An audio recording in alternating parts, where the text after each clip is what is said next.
একটা স্কুল দীর্ঘদিন যাবৎ বেতন নাই। আর অন্যান্য ভালো স্টুডেন্ট যারা আছে তুলনামূলকভাবে তারা তো ভালো কলেজে যাইতে চাচ্ছে, তারা ইচ্ছে করলেও তারা এখানে নিয়ে আসতে পারতেছে না তাদেরকে। আর যদি এখানে বেতন হইতো তাহলে তো এমনি তো শিক্ষার মানটা বেড়ে যেত। পরীক্ষার বিপর্যয় হওয়ার পিছনে মূল কারণ হলো আমরা মূলত ঝরে পড়া স্টুডেন্ট পাই, ভালো মানের কোনো স্টুডেন্ট পাই না। ভালো মানের স্টুডেন্ট যারা তারা মানে এমপিভুক্ত কলেজে বা সরকারি কলেজে চলে যায়।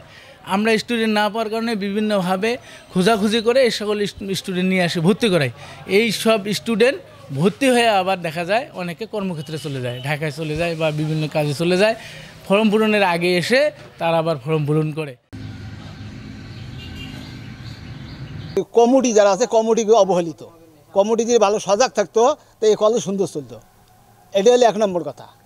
কমিটি কেডা সভাপতি কিংবা তো আমরা এলে কিন্তু আজ পর্যন্ত চিনিয়ে না, খাই দেখি যায়। আগে কিন্তু খুব গমগমা চলছে, কিন্তু এখন বহুদিন যাবত থেকে কিন্তু এই অবস্থান।